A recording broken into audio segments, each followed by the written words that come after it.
My name is Bella. I'm 27 years old, and this is the story of how my life imploded in front of an entire church full of people. On the day I was supposed to marry the man I loved, Ethan, he left me standing at the altar, humiliated, heartbroken, destroyed. But instead of crumbling, I did something no one ever expected. I married his brother. Yeah, you heard that right. The same man who should have been my brother-in-law. Daniel became my husband. And if you think that sounds messy, trust me, you haven't even heard half of it yet. I can still hear the silence. It wasn't the warm, reverent silence of a wedding ceremony. It was the sharp, suffocating silence that hits when something goes horribly, horribly wrong. I stood there in my white dress, my hands trembling around the bouquet, sweat prickling under the lace sleeves. My heart was pounding so hard I thought everyone could hear it. The music had already played. The guests had all stood up, turning toward the doors at the back of the church. But the doors never opened. Minutes dragged on like hours. At first, people chuckled nervously. Someone whispered, "Maybe Ethan's fixing his tie."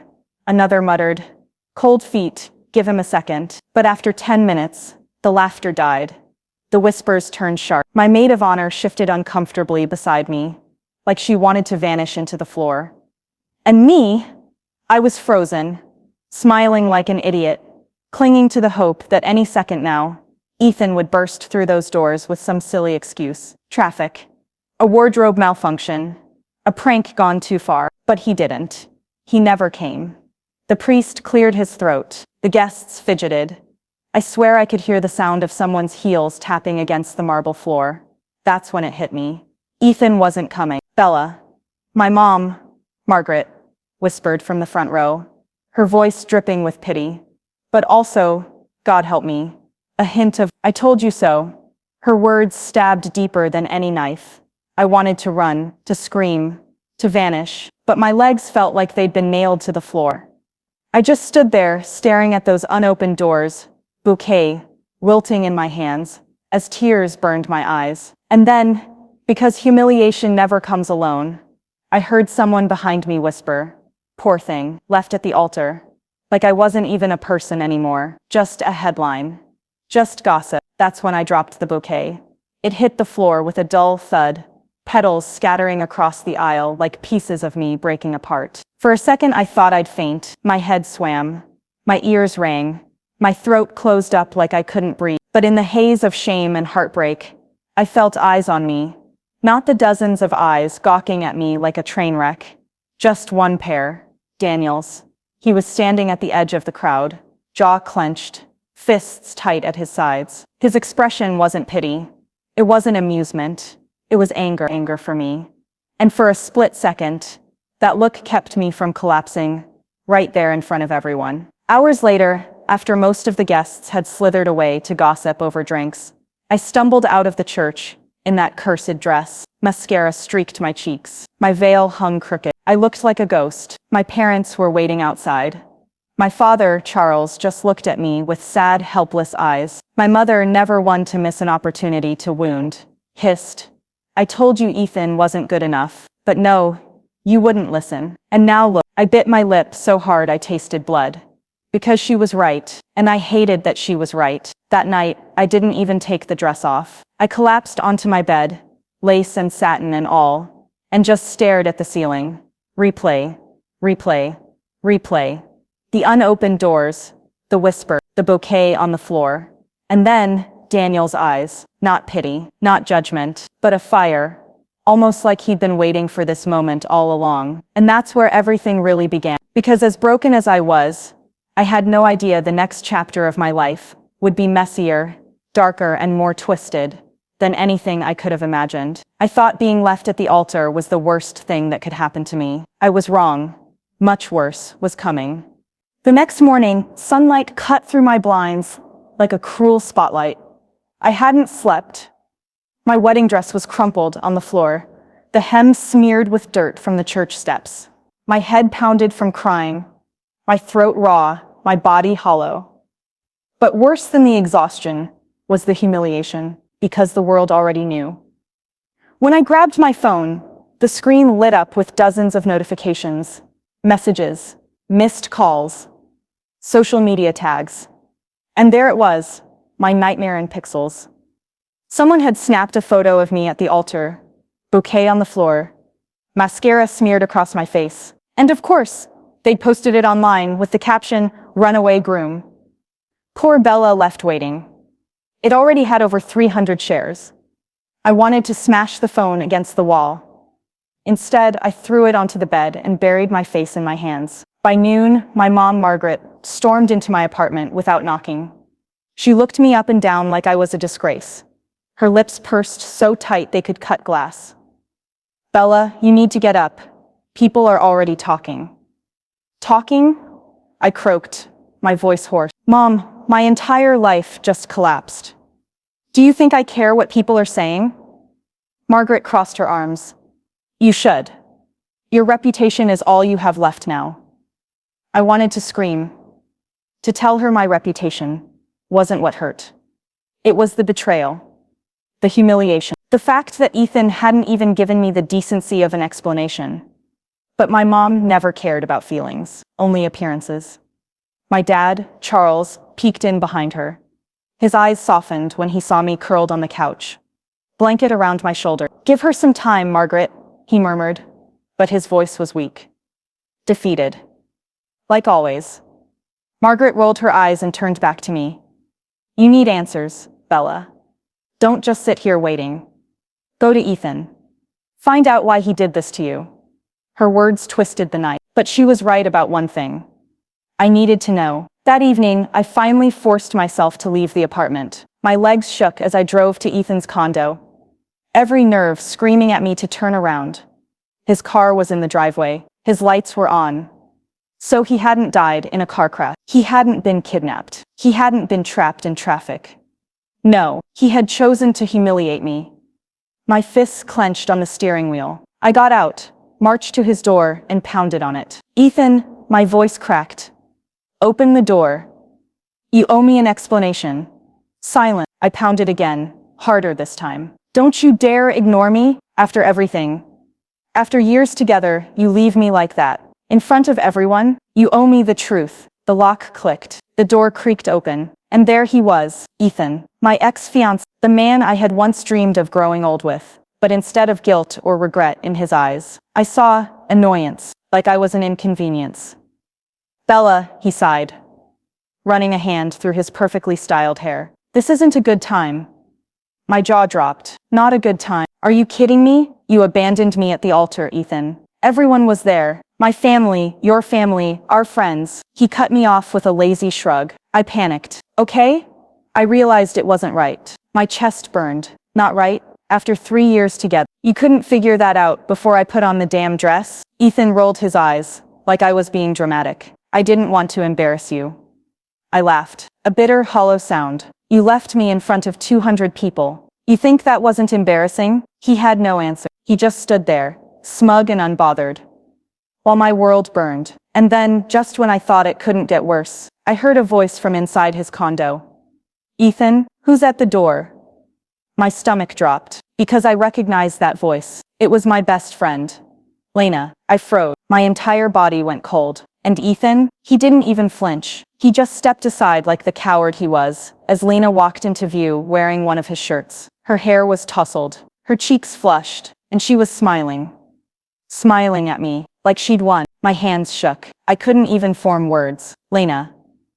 My best friend, the woman who had stood beside me at the altar, as my maid of honor. The woman who had promised me Ethan loved me. She was with him, had probably been with him all along. The betrayal was so sharp, so total. I couldn't breathe. I stumbled back from the doorway, nearly tripping over the steps. My chest heaved. My eyes burned. And Ethan just watched me, arms crossed, as if I were the one intruding.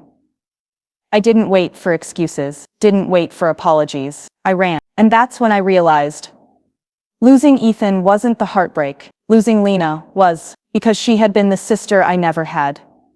And she had chosen him over me. The way he'd looked at me at the church, the way his jaw had tightened, his eyes burning with fury, not at me, but for me. And in that moment, I knew this wasn't over. Not by a long shot. I don't even remember the drive home that night. Just the sound of my own sobbing and the sting of betrayal burning through every nerve. Ethan had cheated with Lena, my best friend. I had been humiliated at the altar, mocked online, betrayed in my own home, and somehow Ethan acted like I was the problem. By the time I stumbled into my apartment, I was shaking so hard I could barely get my key into the lock. I collapsed on the floor just inside, back pressed against the door, choking on tears I didn't even know I had left. That's when my phone buzzed. I didn't want to look. I didn't want to see another cruel message or another pitying, "Are you okay?" text. But when I finally glanced at the screen, I froze. It wasn't Ethan. It wasn't Lena. It was Daniel. "Where are you?" Just 2 words, but they hit me like a lifeline. For a second, I didn't reply. Why would Ethan's brother care? Why would he reach out to me when his own blood had just ripped my world apart? But my fingers moved anyway. Home. Not 30 minutes later, there was a knock on my door. When I opened it, Daniel stood there, still in the suit he'd worn to the wedding. His tie was loose, his dark hair mussed, his jaw shadowed with stubble. But his eyes were burning. Not with pity, not with disgust, with rage. "Bella," he said, his voice low, steady, dangerous. "I saw you at Ethan's place. I followed you. Tell me what happened." The words tumbled out of me in broken pieces. Ethan, Lena, the shirt, the smile, the betrayal. And the whole time I spoke, Daniel didn't interrupt. He just listened, his fists clenched tighter and tighter until I thought he might punch through my wall. When I finally choked out the last word, silence filled the room. Daniel's chest rose and fell with controlled fury. Then he whispered, "He doesn't deserve to breathe the same air as you." I blinked at him. "Daniel." He shook his head sharply. "No, I mean it, Bella. I've known Ethan my whole life. I know he's selfish, arrogant, a coward. But this," his jaw flexed, "cheating on you with your best friend, leaving you at the altar, he's not just weak, he's disgusting." His words made my throat tighten all over again. But this time, it wasn't grief. It was validation. For the first time, someone wasn't telling me to move on or fix my reputation. Daniel was angry for me. I whispered, "Why do you even care?" Daniel's gaze snapped to mine, and for the briefest moment, something flickered there, something raw. "Because," he said slowly, "you deserved so much better than him, and I've known that for a long time." My breath caught. I didn't know what to say, so I said nothing. We just stood there, the air between us heavy, electric, charged with something I wasn't ready to name. Finally, Daniel cleared his throat and stepped back. "You're not going through this alone, Bella. Not anymore." Before I could respond, he turned and walked down the hall, fists still clenched, his broad shoulders stiff with restrained fury. And in that moment, watching him disappear into the night, I felt something I hadn't felt since the church.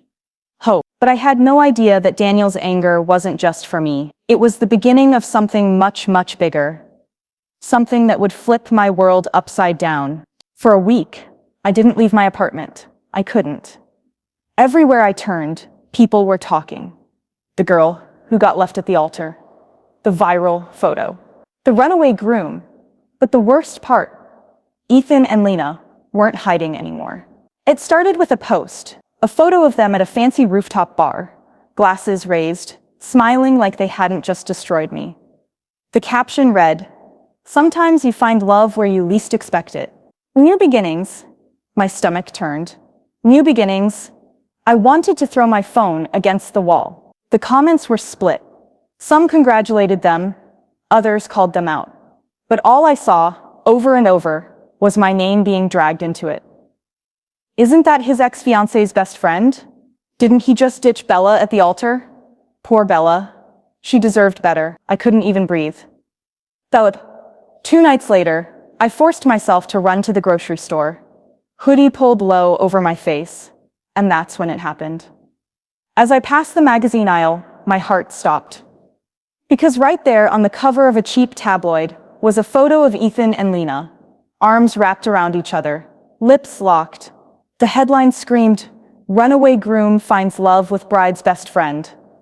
My hands trembled so badly, I dropped the basket I was holding. Cans rolled across the floor, clattering loudly as people stared. Heat crawled up my neck. I wanted to sink into the ground. That's when I heard his voice. Bella. I turned, and there was Daniel. He wasn't in a suit this time, just jeans, a black t-shirt that hugged his shoulders, and that same fire in his eyes. He crouched down, helped me gather the cans, and whispered, so only I could hear, they're trying to humiliate you, don't let them win. My throat tightened. They already did. Daniel's jaw clenched. No, this isn't the end. Trust me. Back at my apartment, he carried the groceries inside like it was nothing, then leaned against my counter, watching me unpack in silence. Finally, he said, I need to tell you something about Ethan. I froze. What? Daniel's gaze hardened. You're not the first. Lena isn't the first.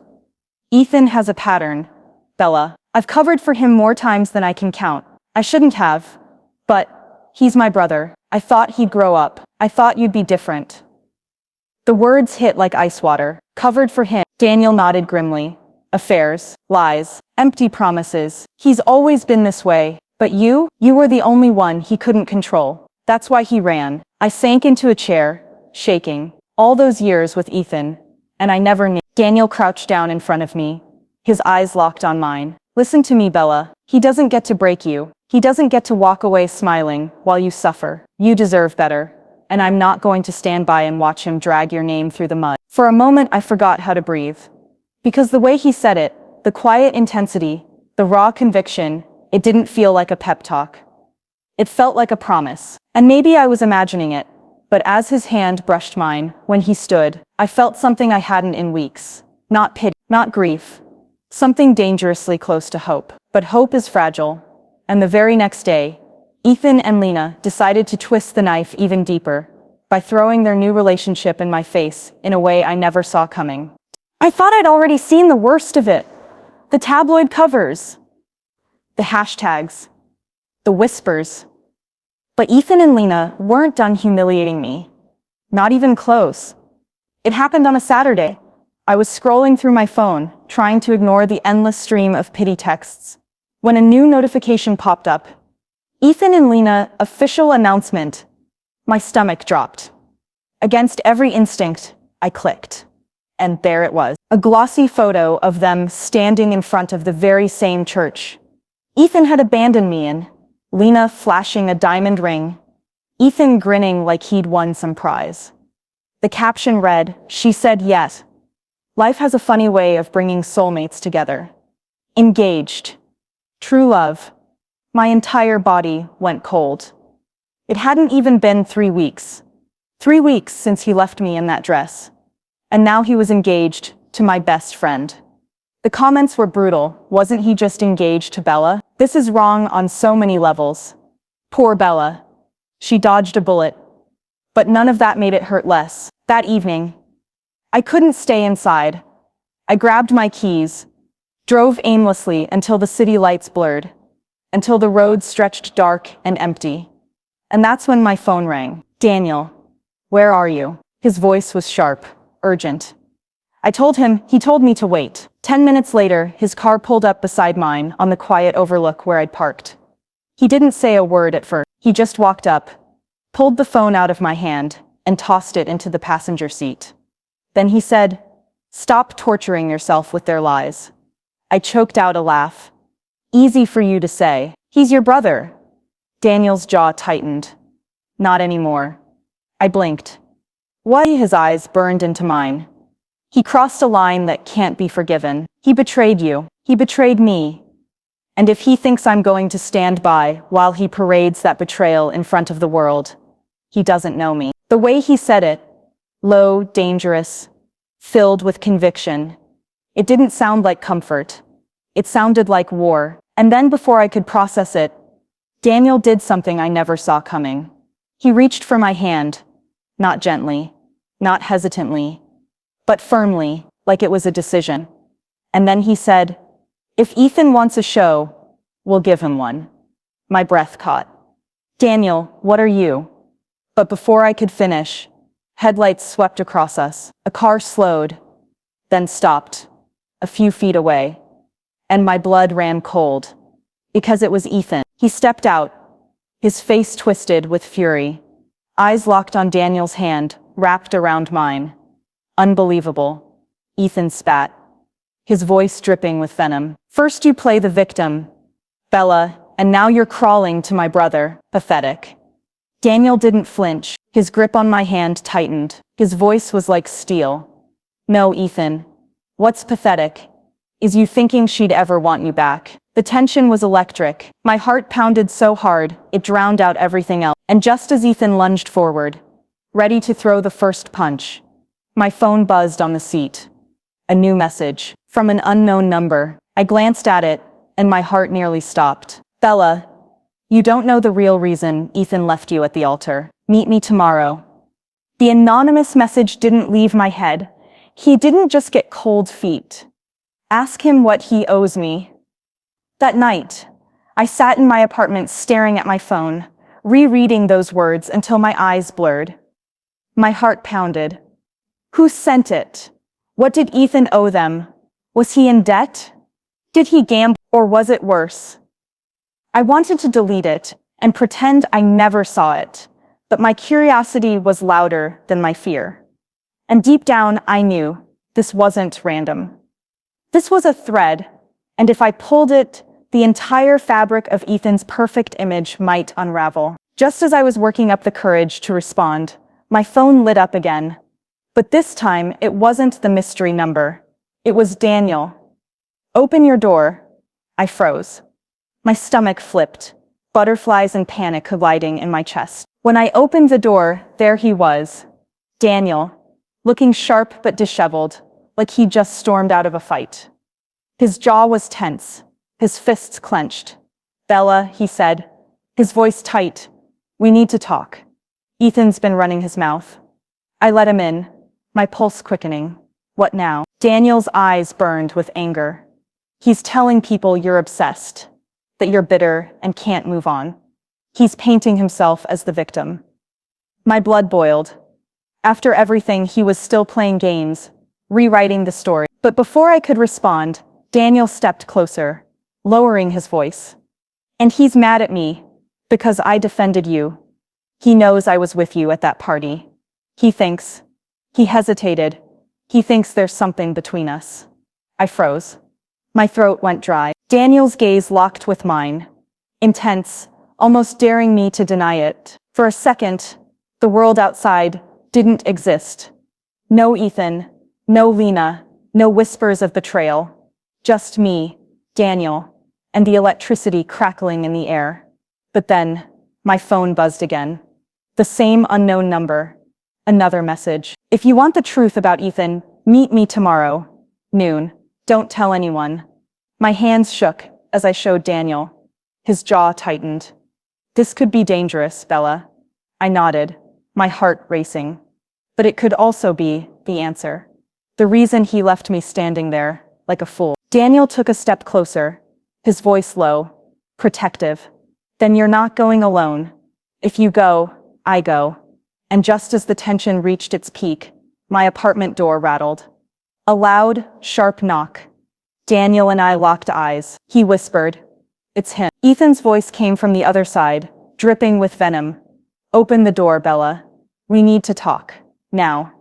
The knock grew harder. Ethan's voice cut through the wood like a blade. "Bella, don't make me repeat myself." My heart hammered, but before I could move, Daniel grabbed my wrist, gently, shaking his head. "Don't give him the satisfaction." But I'd been silent long enough. I marched to the door, flung it open, and there Ethan stood, smug, furious, and somehow desperate all at once. He barged in without permission, eyes darting from me to Daniel. "So it's true," he sneered. "You couldn't wait 5 minutes before jumping to my brother." Daniel stepped forward, fists clenched. "You don't get to talk to her like that. You lost that right the moment you left her humiliated in front of hundreds of people." Ethan scoffed, pacing like a caged animal. "You don't understand, Bella. I had to walk away. You don't know what I was dealing with." I folded my arms, ice in my veins. Then explain. Because all I see is a liar and a coward. Ethan opened his mouth, but then my phone buzzed. That anonymous number again. I put it on speaker, my hand trembling.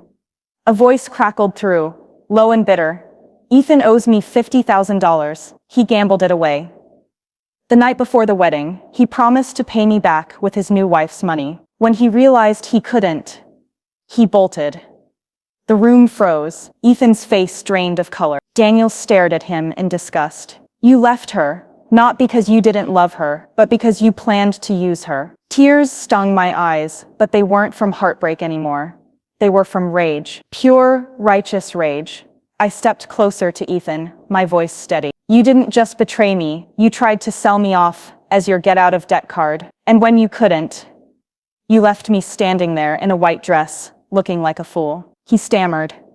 Bella, please. But Daniel cut him off, his voice like steel. Get out, before I make you. For the first time, Ethan looked small, powerless. He stormed out, slamming the door, but the sound of his footsteps retreating felt like music. Silence hung between Daniel and me. He finally turned, his expression softening. You deserved better. You always did. I let out a shaky laugh, wiping my eyes. And what are you suggesting? That better is you? Daniel smiled, gentle, protective. Nothing like his brother. I'm not suggesting, I'm promising. Time passed. Healing wasn't instant, but it was real. Daniel was there through every breakdown, every doubt. Where Ethan saw me as leverage, Daniel saw me as Bella. Months later, when Daniel asked me to marry him, it wasn't in a church filled with lies. It was in the garden behind his mom's house. Just us, no audience, no performance. And when I said yes, it wasn't about revenge. It was about finally choosing someone who chose me first. So yes, the man who left me at the altar lost everything. And I married his brother. But not out of spite, out of freedom, out of love, out of finally realizing I was never the broken one. He was. Thank you for listening.